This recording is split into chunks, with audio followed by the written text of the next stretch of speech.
Hi, everyone. Welcome to another episode of Second Act Actors. I'm your host, Dr. Janet McMorty, and I'm still a medical doctor simultaneously trying to pursue a career in acting. I have a fabulous guest this week, one that I've been looking forward to, honestly, since I started this podcast. My guest this week, an industry guest, is Louis Baumander. He is the LB behind LB Acting Studio. He is a director and, obviously, an acting coach. He was one of my first acting coaches when I started out, and his studio, LB Acting Studio, was the first acting school that I ever went to, and I absolutely fell in love with it. We have a fantastic conversation about how the LB and LB Acting Studio came to be. Oh God, horrible puns. Sorry, Louis. He has a great story of his, life coming from a pretty artistic family and doing a lot of directing and then wanting to coach in the city of Toronto. As you all know, I talk about LB Acting Studio a lot in this podcast. I'm not paid to talk about them. Nothing in this podcast. I'm not paid for anything. Y'all should know that by now. But I really and truly enjoyed their classes, every single one that I've been to. I learned something from every class. And honestly, I learned something from the classes where, you don't really want to go. Like, I have to drive quite a long way to get to his classes in person. And there's some days when the traffic is awful, the weather's horrible, I'm feeling like crap. Those are the classes, honestly, that I remember the most, and he has taught me the most. He is also presenting at the ACE Conference. The ACE Conference is the Association of Acting Coaches and Educators Conference, which we talked about last week on my podcast with Jennifer Wigmore, one of the founders of ACE. So the conference starts tomorrow, and he is presenting tomorrow afternoon. Following his workshop is my workshop about podcasting and being a good podcast host, but also being a good podcast guest. And if you're interested, the ACE conference is fantastic. The lineup is stellar. You're still able to register. Like I said, it starts tomorrow in Toronto at the Tarragon Theatre. All the information on how to register is below. Again, the ACE conference, the Association of Acting Coaches and Educators, I think I get that right by now, conference is tomorrow, and Louis Baumander will be there. Please enjoy world-renowned acting coach, one of my honestly favorite people who I've met throughout this pandemic, Louis Baumander.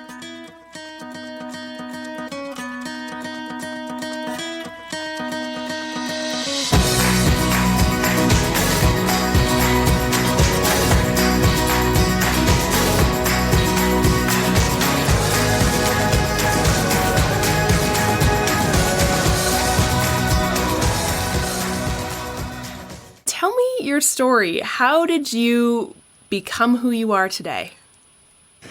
I was born in a small little town. It was a rainy Tuesday. It might have been it was a hot summer day. I'll give you a real short version. Somewhere in high school, I had no idea what I wanted to do, what I wanted to be. When you start applying to colleges, universities, I had no idea, really. I love to hang out with people. I love to write. I think I fancied myself a bit of a poet. But I didn't think, well, how am I going to make a living as a poet? But I really did not have any ambition. Strangely, to this day, I don't think I have a lot of ambition. I think there are people going to look at what I have built around me and say, man, you are one ambitious son of a gun at 70 and you're still expanding and doing all these things. But by my own definition, I don't think I saw it ever as ambition.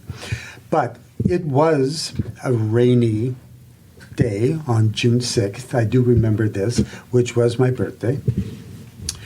And I had to decide where I wanted to go and what I wanted to do. I had one of the most supportive mothers you would ever want to find, and she said, honey, so what are you going to do? And I was 17, 18, and I think I was just turning 18.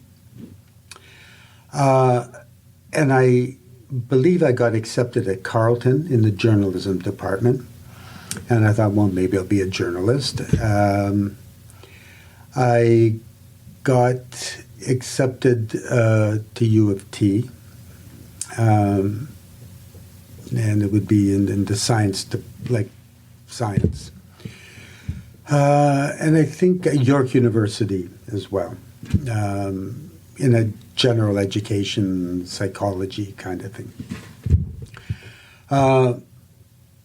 And so what am I going to do?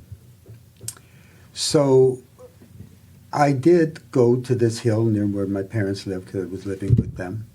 And it was a rainy day. I mean, it has all the markings of an origin story, but this is all, it's all true. And this came to me. I don't want there to be a separation between who I am and what I do. I didn't want to work 5 days to get 2 days.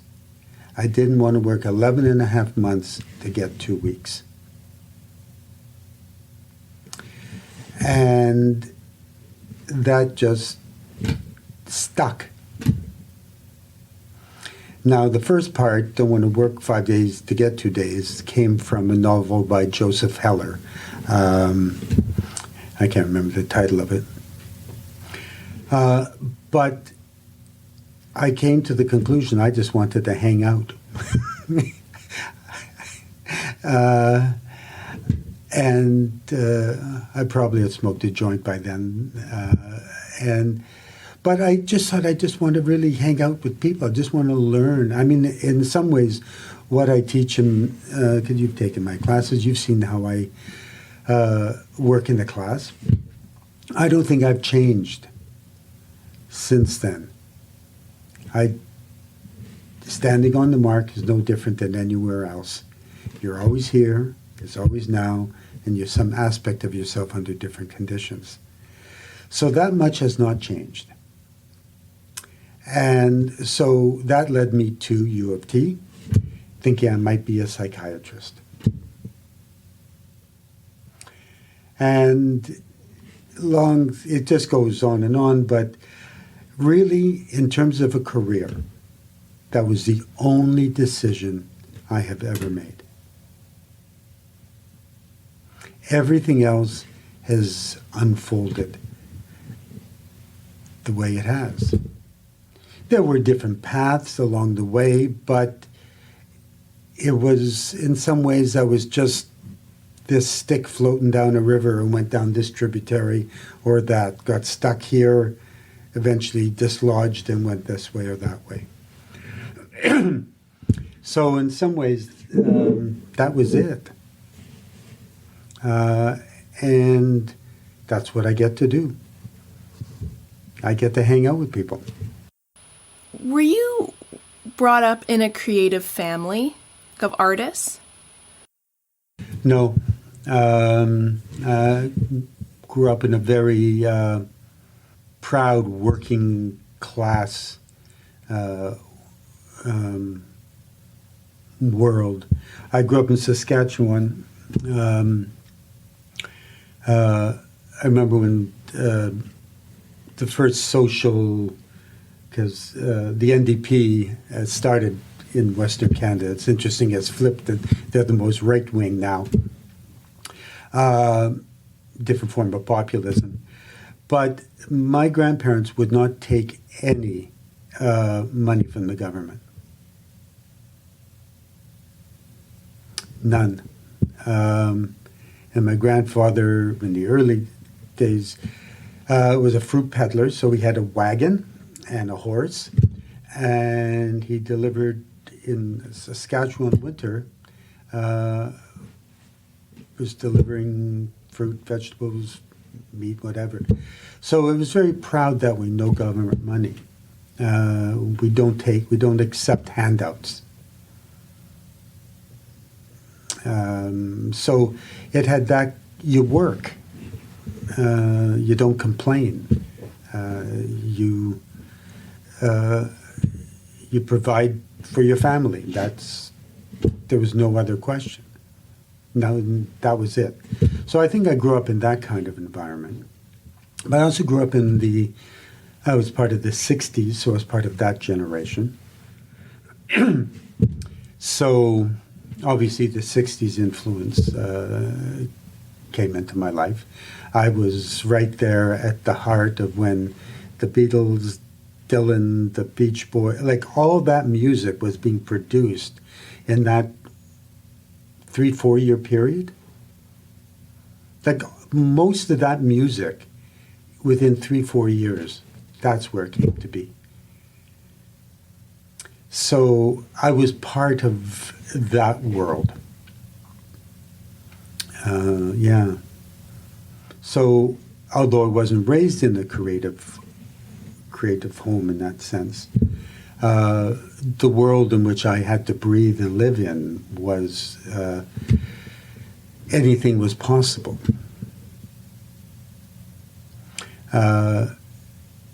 Once we get past the fact that John F. Kennedy was a cad, may have killed Marilyn Monroe and all of those, nasty things, he said something very powerful in 61, I think.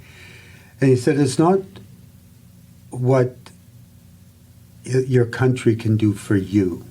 It's what you can do for your country. He said a destination of the moon. We're going to the moon. So Dylan was writing, "Come mothers and fathers throughout the land, and don't criticize what you can't understand. Your sons and your daughters are beyond your command, for the times they are a-changing."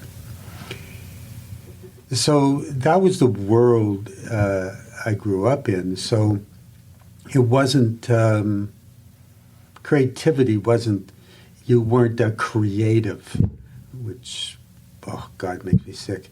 I wasn't a storyteller, there weren't these labels you had to put on yourself to signal your identity in any way.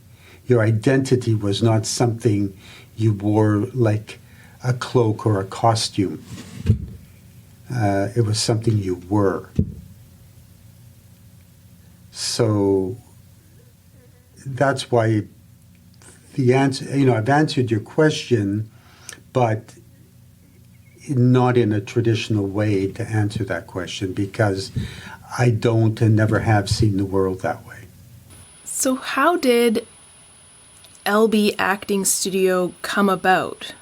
Where did it all begin? I know you've done a lot of theater as well too in your past. How did it, what was the nexus of it? Again, it just grew out of things. Initially, I was teaching in 6-week increments, waiting for the next gig to direct. So, and I never saw it beyond ever 6 weeks. And I had a little studio at Yonge and Lawrence, so about a block from my home, or just around the corner from my home. Asha goes all the way back to that place. Then I think they were renovating, had to move out. I knew Ryan Goldhar, and he had a space called Casting Link at 10 St. Mary. I rented a space from him there. And then he joined Central and became Casting Central. And then we moved all together to 680 Yonge. So it was probably there that a studio started to form. Because at 10 St. Mary, people used to call up, because I didn't have a cell phone. People would say, "Louis!" And we'd have to send somebody down. People paid me in cash, mostly.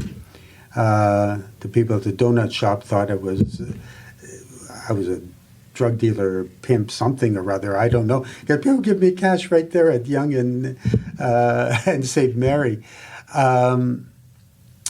And a couple of actors, Sean Reynolds and Dave Tompa, who are huge fans, and they told me I needed a website. So Dave Tompa made me a website. And when I went to 680 Young, we made a deal that from 8 in the morning, till 6 p.m., Monday to Friday, it was their space, Casting Central.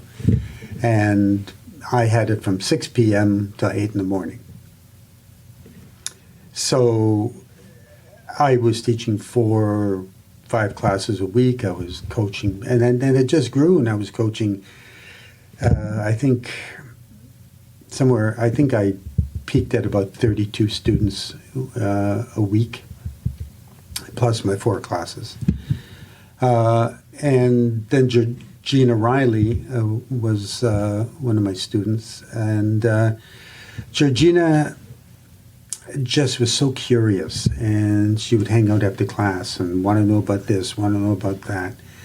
And she would occasionally have these Friday nights at her house, and some of the actors would get together and they'd pretend to be me, and she turned out to be the best me.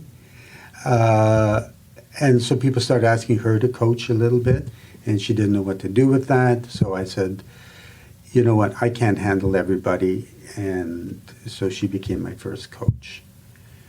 Then Dahani, and then we moved to 321 Davenport, bigger space. I had my own office. Michelle was my first assistant. I was still doing a lot of teaching at the School of Comedy. I was still directing. I was still doing a lot of other things. And then at some point, I quit Humber, and there was just too much work. And I said no to all these other gigs. And I started to just focus on this emerging thing. And I called Sean. I said, Sean, I don't know what to do. I think I need a manager of some kind. And he told me Heather, who worked for him, might be willing. Heather came. And she's the one who probably turned it into a studio. She's one who said I had to charge for my consultations.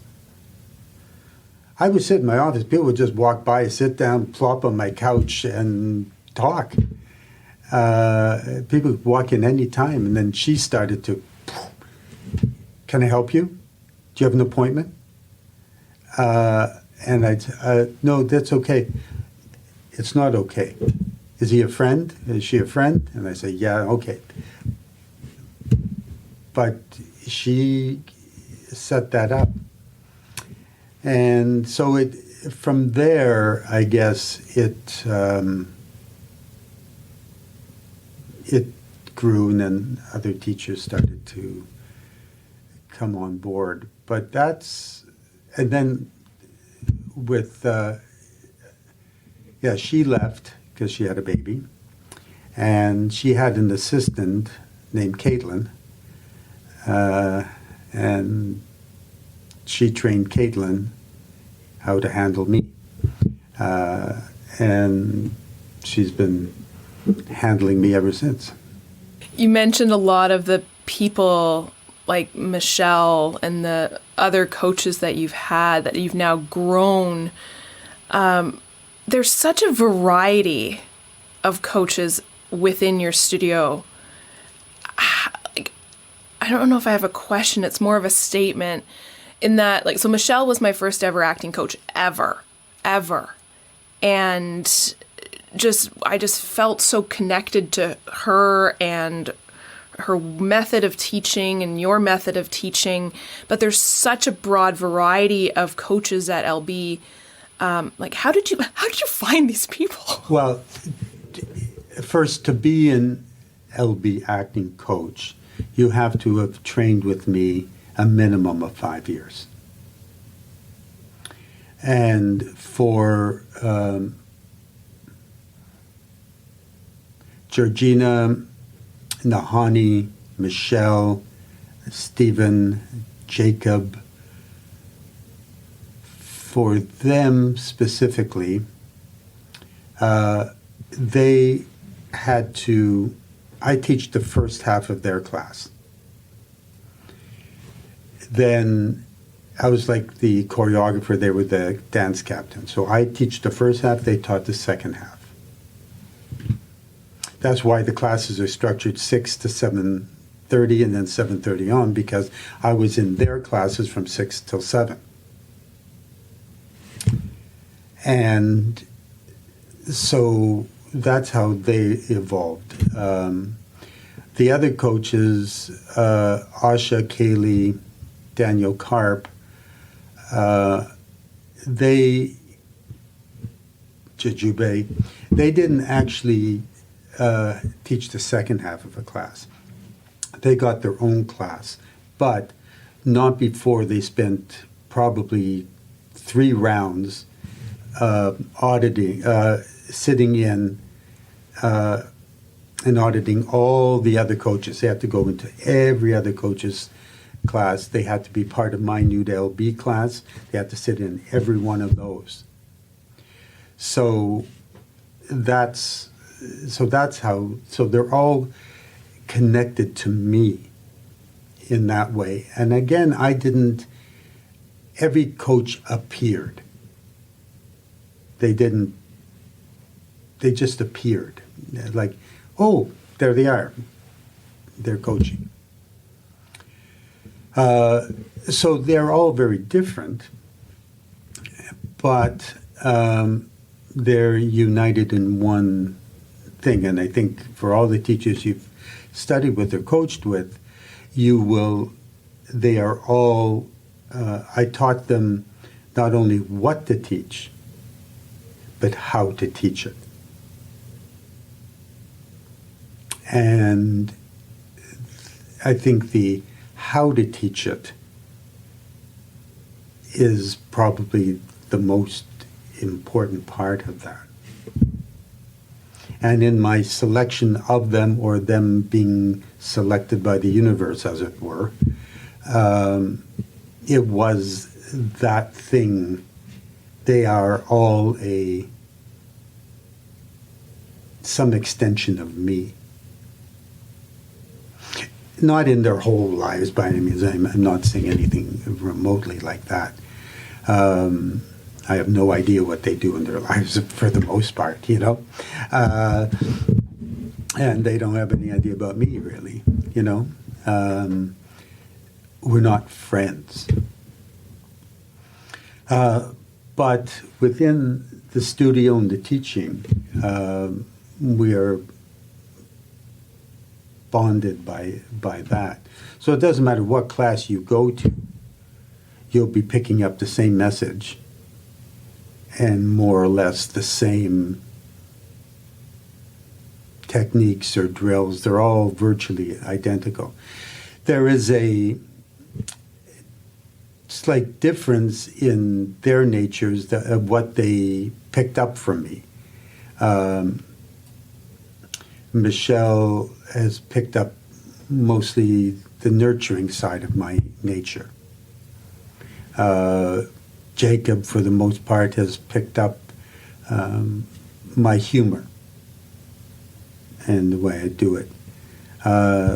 Stephen trained with me when I was a much tougher, more aggressive kind of teacher. And Stephen's got that same kind of no bullshit, in your face kind of thing. So he picked up on that aspect of me. Obviously, Daniel Baumander picked up on a lot of things, but probably his philosophical, spiritual side is probably, and they all do all of it. It's not that they don't. It's just where their own spirit is coming from. But LB Acting Studio is a thing now, and I don't, I can't quite identify with it myself. I envy it. I wish I was part of it. I know it sounds strange. But in some ways, I created a world in which I wanted to live. And artistically and, in that way. And so there is this world that exists of which I'm not really part of. I don't know, I'm this, I don't know what this thing is. I mean, it's not bad, it's not bad. It's just, for fear of being a cliche, it just is what it is, but it is what I have strived to be. Nobody. The title of the book I'm working on, the title is The Long Journey Back to Here and Now. And Are You Anybody? And that's a funny story, actually.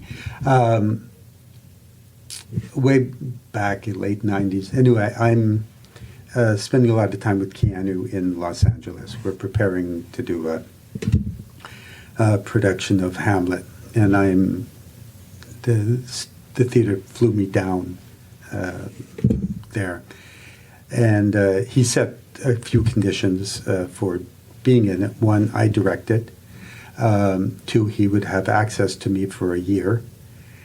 And three, that he would not be paid more than anybody else at the theater. Those were his conditions.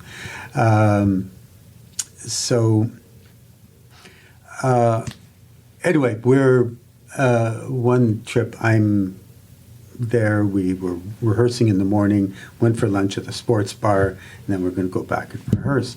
And we're sitting there, and the waiter comes up and says, Mr. Reeves, there's some people who would really like your autograph or have the picture taken. Would you be? He said, look, let me finish my lunch, and after lunch, I'll be happy to sign autographs.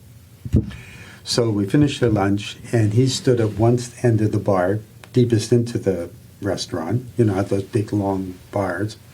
So he's at that end, and I'm at where the bar comes around towards the exit. And I'm standing there, and there's a lineup, and they're waiting, and he's signing, posing, and there's this guy at the end of the line. And he keeps looking nervously like, is he going to be able to get one? And he keeps looking, and he sees me. And his face kind of lights up, and he goes, are you anybody?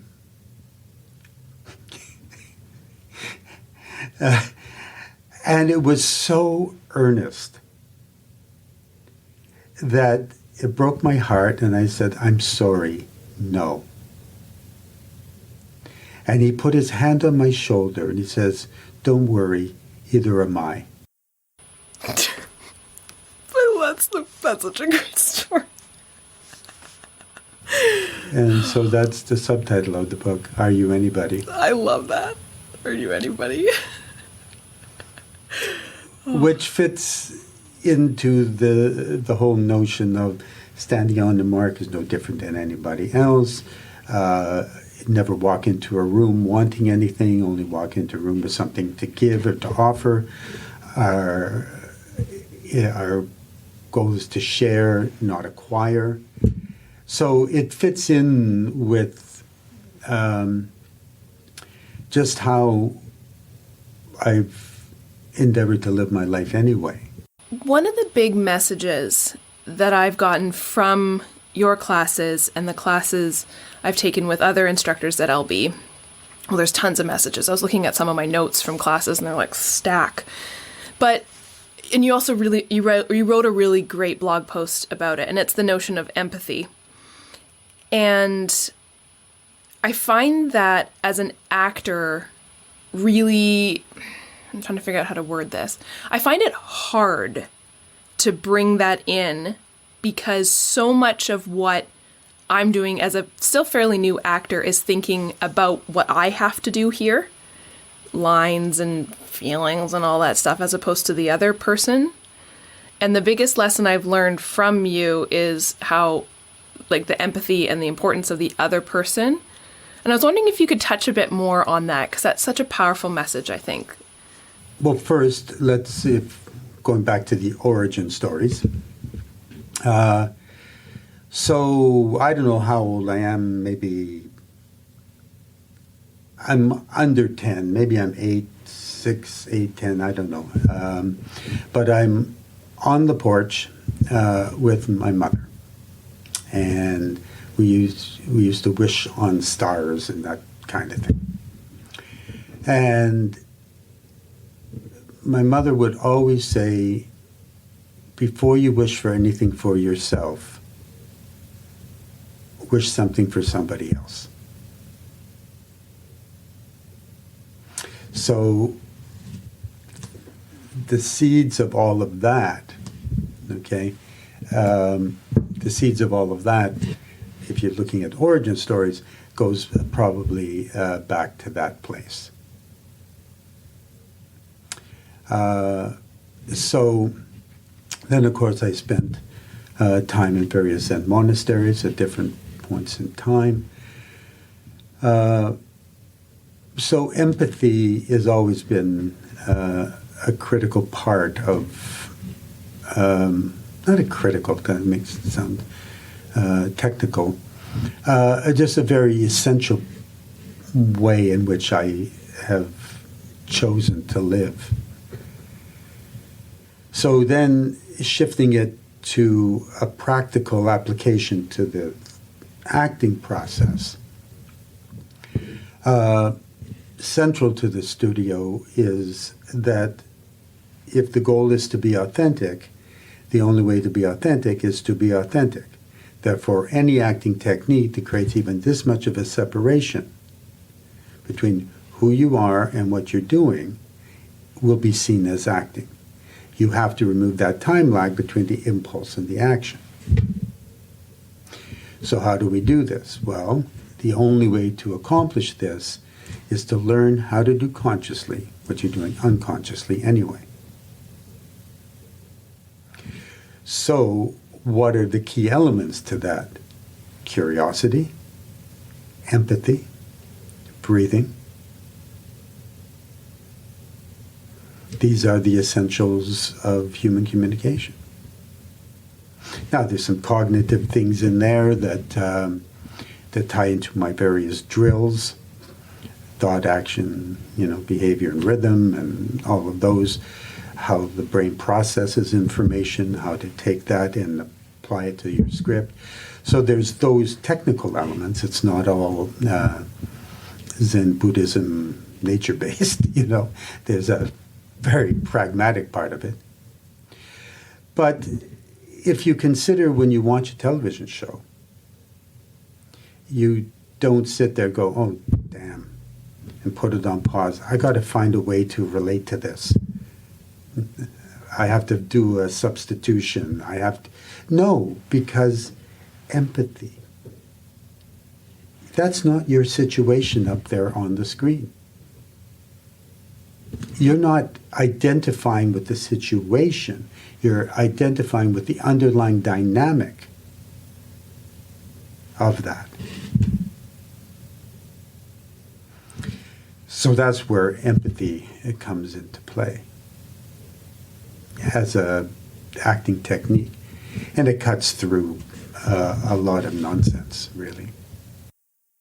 Do you have any advice? So a lot of the people who are listening to this are what I've now dubbed second act actors. People like myself who didn't go to theater school, had another career or currently have another job, and are now interested in pursuing a career in acting, being more creative, trying to fuel that fire.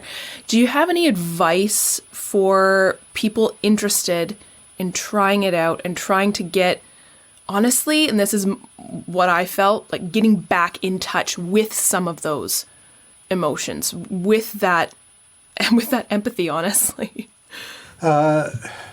Well, it starts with getting out of bed in the morning. I mean, the very fact that, and certainly in this day and age, sorry, I've got to deal with this.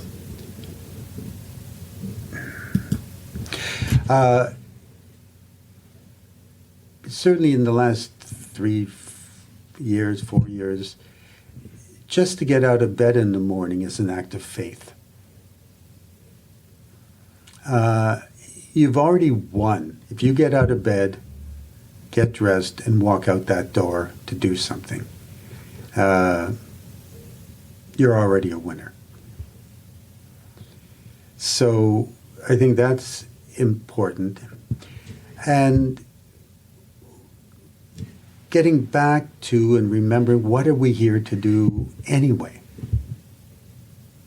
We're here to grow, get better, stronger at what we do, share our nutrients and our pollen, with others, and make more of ourselves and leave the place a little better than when we found it. What else are we here to do?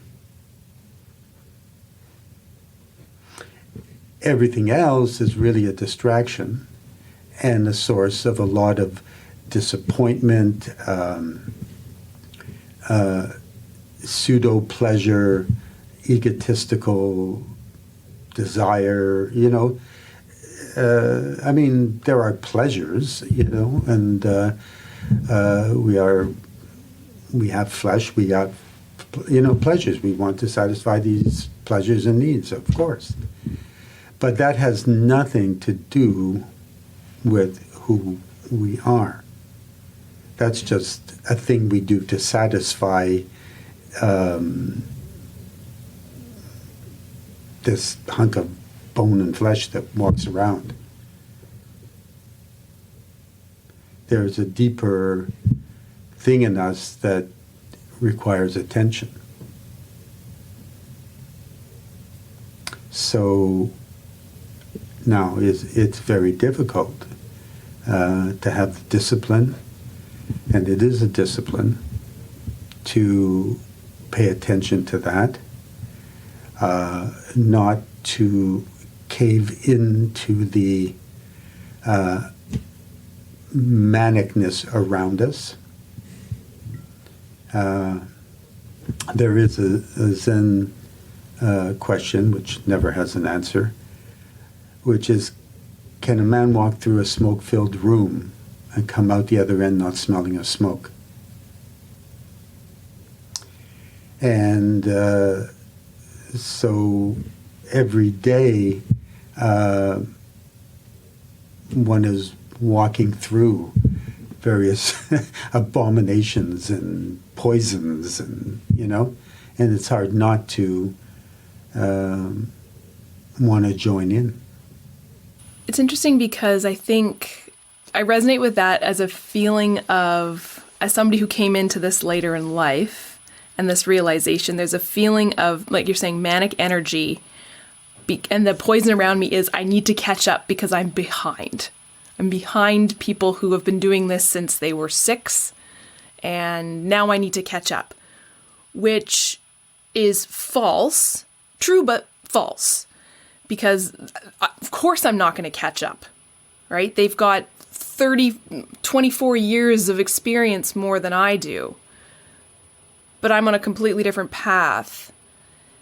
And so I know that's a vein that's traveled through a lot of people I've talked to who are coming into this later in life, that's the manic fear of, what do I need to do? I need to do it now. Advice, advice, advice. I need advice. I need advice. And there's so much advice out there that it's just overwhelming and they just stop.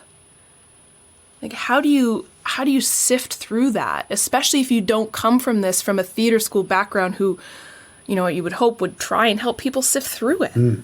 Well, first of all, you look at most theater school graduates, and they are no further ahead, but more in debt, and have a lot of bad ideas in their head.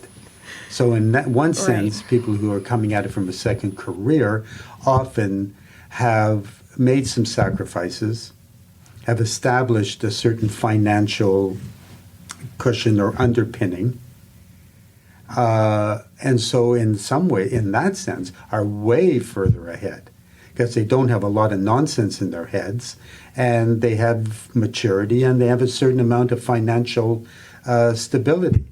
They've also worked through their adolescent confusions and arrived at a place that they know now what they want.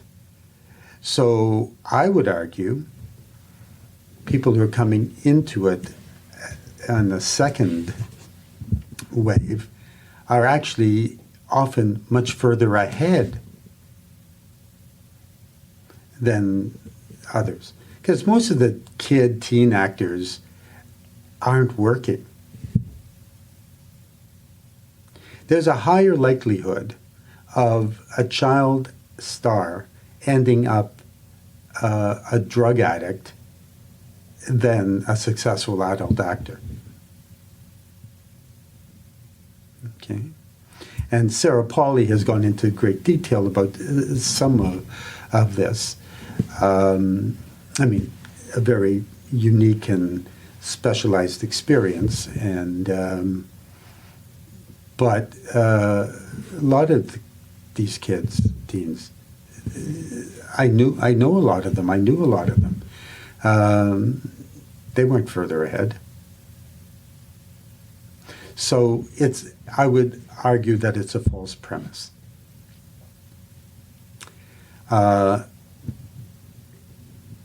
And a lot of these premises is based on capitalizing on people's insecurity. But it's never been any different.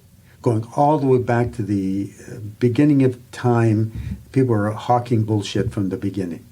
But the American Midwest, the West, snake oil, Music Man, Confidence Men, that's been the thing. And wherever there's insecurity, wherever there's self-doubt, there is someone who's going to dig a hole, build a bridge from here to here, put up a toll gate, and charge admission to get to the other side. So I interviewed Jennifer Wigmore, who founded and I'm going to get the acronym wrong, but like the Canadian Association of Acting Coaches and Educators that I know you and everyone in your studio are part of, because of that. And do you have any advice for people on choosing an acting class or an acting coach? Yeah, in that document, one of the centerpieces is a article I wrote on what you need to know to pick a good acting coach. So there's actually a blog that deals with that.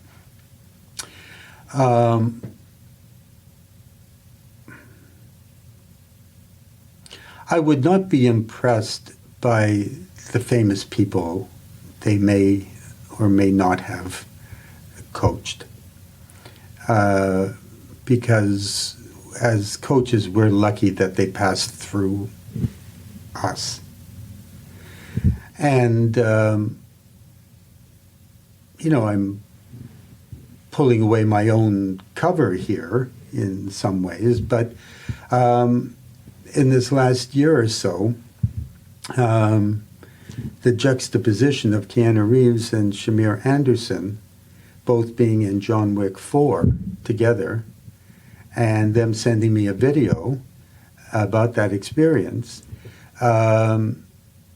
puts me in terms, like it says something. It doesn't say anything. It says there are two people who had careers, who were very talented, who worked so hard to achieve what they achieved. And I was so fortunate to be a small part of their process. That's it. I was the lucky one, not them. Now, they can say what they want. That's their business. But I would not study with me or at the studio for that reason, or any studio for that reason. I would audit classes, and is what's being said feel right? There's two parts. One, there's a craft part. There may be something, a particular coach, there's a technique, there's a particular aspect of the work, a tool that you don't think you have, and then you can, precision work to acquire that tool and then leave. There is that component. But then there's another one, which is finding a home of a sort. And it feels like that LB Acting Studio has become that place for a lot of people. And that's quite wonderful. And if that feels like this is your community, then sure, then you come and study here. And that's why, there are people studying at the studio who have been here 12, 13, 14 years, 5 years, 7 years. There's and people have taken one class and gone away, so it's not, and once you're here, you're stuck, by any stretch.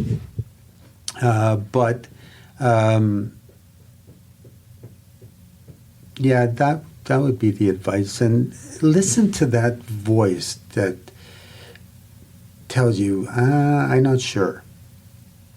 There is, when children are little, parents teach them the difference between a good touch and a bad touch.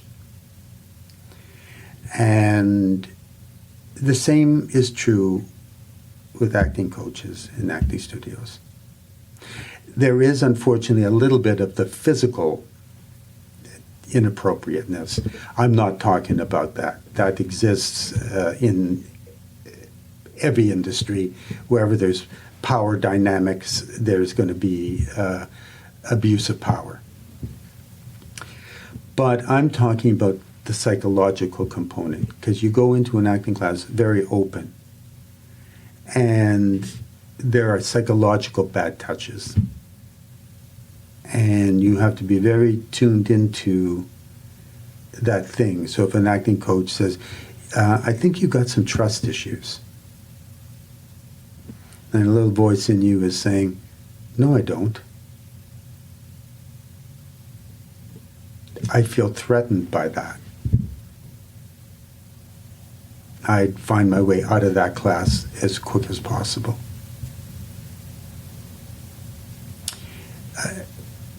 You know what your problem is? No, you don't have a problem. You may have some habits that aren't helpful to certain scenes, plays, screenplays, auditions. You have some habits that aren't helpful, but you don't have a problem.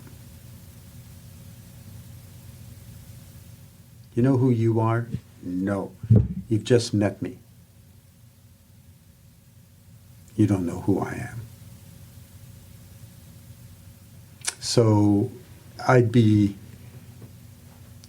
the kinds of things an acting coach says that you would not tolerate at a party, in the workplace, where you would go, what's up with that person? Like, whoa, you just crossed the line there.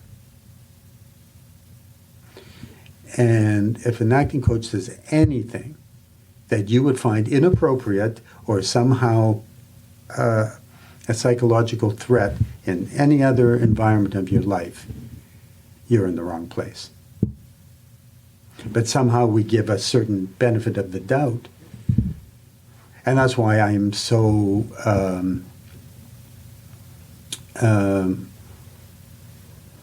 I do not like theater schools. Now, I haven't been in one for a few years. Maybe things have changed. But there was a thing that we're going to break you down. And they say that with great pride and joy and glee. What other school program could they say that to you without calling HR, without calling the police? Somehow acceptable. And this kind of abuse, like the church, in many ways, is that abusers abuse. Not all, but there is a proclivity, if you have been abused, to abuse. And so a lot of the teachers come out of these theater schools and come to believe that this is the way. They don't know any different. So they would argue they're not abusing. And you could hook them up to a lie detector and they'd come up clean. They did not abuse anybody. I know some of these teachers. I've directed them myself at times, and they're good people. They're really, really good, talented people. But somehow in these environments aren't always so good. There is, it's funny, a correlation. Like I see it in medical school, right? The idea of, there's like the two types of people in the world, right? There's the people who said, I went through this in medical school and in residency and training in theater school, so therefore you do too. Back in my day, blah, blah. But then there's the people who say, I had to go through this and no one else should, so we need to make a change. And like you're saying, both people think they're doing the right thing and that they're going to get the best work out of whoever, right? Doctors, actors, whatever. But we know from in medicine specifically that type of breaking down and tyranny and abuse doesn't lead to good outcomes as physicians. So how could it lead to good outcomes in actors as well too? Like when you're being so much more emotionally vulnerable. Right. Well, you see, because it's skewed statistics. So if 200 people graduate from a particular theater school and a small percentage, like 2 or 3, are successful and they were abused, we say it's okay because what happened to the other 198? So the statistics get screwed around that. I'm going to say that again. The statistics get skewed because of that, and so we say this or that. I would also say everything isn't so binary. I do think, as an older guy, I do believe there is a softness in from millennial on down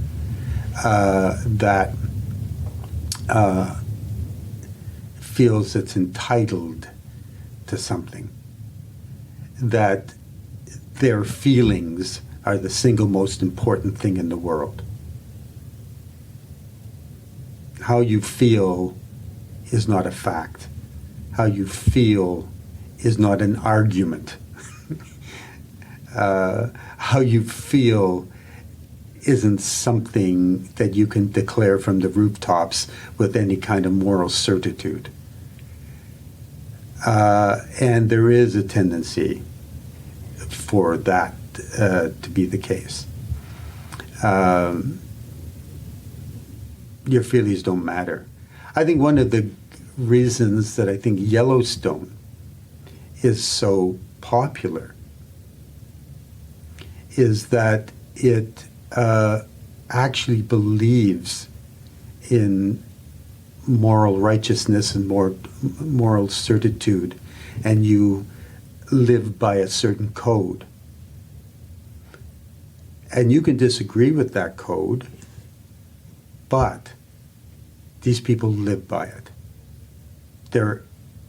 You may not like it, but they live honorably within it. And they get on with it every day. They're not big babies about it. Life is hard. And your job is, just because you're hurt or upset by what somebody says or how they said it, doesn't give you moral, ethical supremacy over anybody. So I think that is an invasive part of the culture, and may limit the kind of art that we produce. Well, it's empathy, right? Like if you're thinking what you think you feel is morally superior to the person who made you feel that way, you got that's it. Not empathy. It's gone, right? Absolutely. Yeah. Because your feelings, not their feelings. Do you have any final words of wisdom or advice?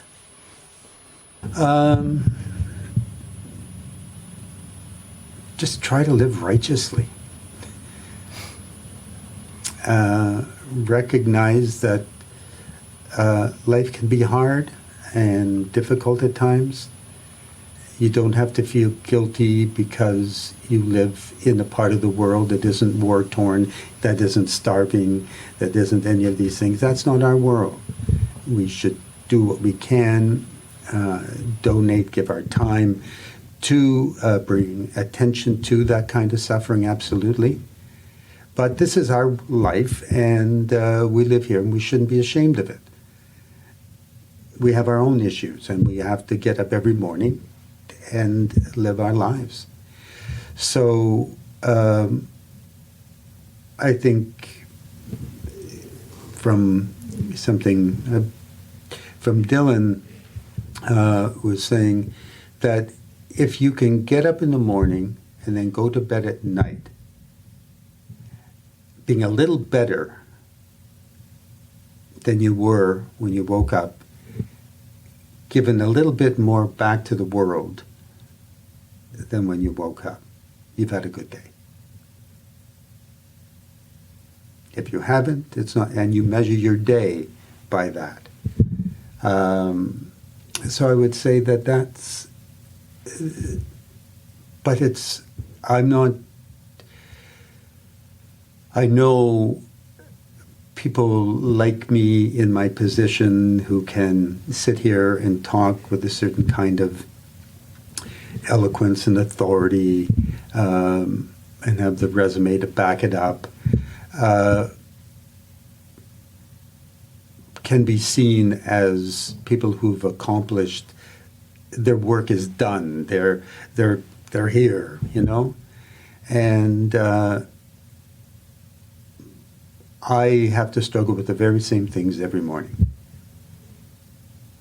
I deal with all the insecurities. I deal with all the petty, egotistical fantasies about this person, that person. I'm hurt by this person not saying thank you. I'm resentful that this person didn't do that. I deal, now I'm disciplined enough that these things don't take root and impact on my behavior beyond 30 seconds, But I think every time you watch anybody's video, any self-help video, and the bicep guys and the ones who are walking with their stick people, the ones in the mirror with their diet things and their workout clothing and all of that, just know that every one of those shots took many takes to achieve. And the person 30 seconds before that and the one 30 seconds after is often just as messed up as you are. And you can take their advice. It's not that their advice can't be good. It is, often. Sometimes it's stupid. But they haven't achieved this perfect place. And so to an earlier thing, when you say people are ahead of you at certain points in time, know that on the either side of that video, the things that got edited out and color corrected and sound adjusted is just vulnerable people working their way through it just like you or I. Oh, that's great. I do have to say, at the end, just a massive thank you for all the incredible work you've done building this community, especially over the last 3 years. So I started taking classes at your studio almost like 3 years to this day, which is kind of neat. And at the beginning of the pandemic, when everything was awful for everyone, especially me as a doctor, sorry, but your Fridays with Lewis were incredible. The people I've met, a lot of them have been on this show, we've kept in touch.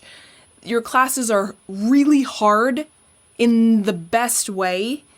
And I have learned and grown so much as a human from you and all of the incredible instructors you have at LB. And there isn't, I don't think, a single episode of this podcast that I haven't mentioned your studio. The guest hasn't mentioned your studio. There's a reason why you're the best, right? It's just the work you've gotten out of me and people that I know just excites me. And I know I'm a better person because of taking your classes, which I know is a little bit wooey, but it's the damn truth. No, I appreciate it. And it's something I've also had to learn how to do. That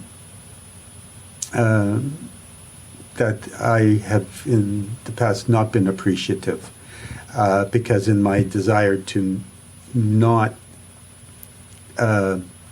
indulge in it, get too involved with it, I've gone too far the other way. So I'll say a heartfelt thank you.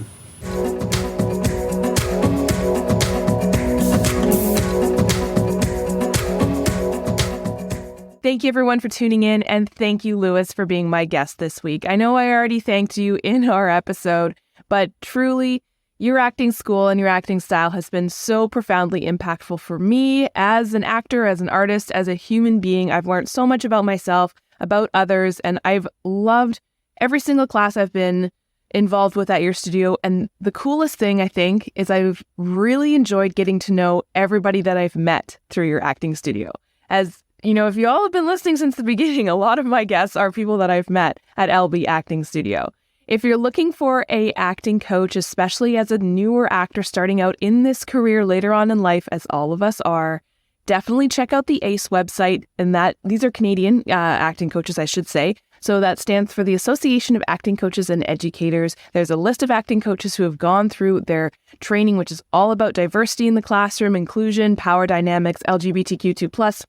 all the fantastic things that are so important for acting coaches and educators to be aware of in this crazy business of getting deep into your emotions and feeling stuff. I hope you will all tune in next week for another episode of Second Act Actors. And before I say bye, I hope I will see some of you tomorrow at the ACE conference. If you're there, come say hi. I would love to meet you in person. If you're not there in person, you're joining the live stream, reach out to me on social media. I would love to hear your thoughts on my workshop. Again, thank you for tuning in, and I will see you next week. Bye. Second Act Actors is produced and edited by me, Janet McMorty. Theme music by Guillaume. Additional sound editing by David Studio. Additional video editing by Jackie Wadoer. Show notes written by Sarah Hopkinson. I record using Riverside FM. If you're interested in developing an interview-based webcast like mine, I highly recommend this platform. Shoot me an email and I'll direct you to the wonderful folks there.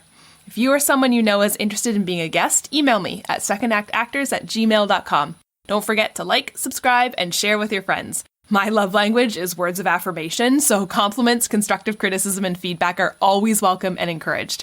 Negative Nancys, Judgy McJudgersons, or Debbie Downers, unless you're Rachel Dratch, regarding me or my guests are not welcome. It takes serious courage to share your story with the world, so if you're tempted to negatively comment about someone else's story, please ask your therapist why you're such a garbage person. Save the drama for the stage. On that happy note, I hope you'll tune in next week for another episode of Second Act Actors. Bye!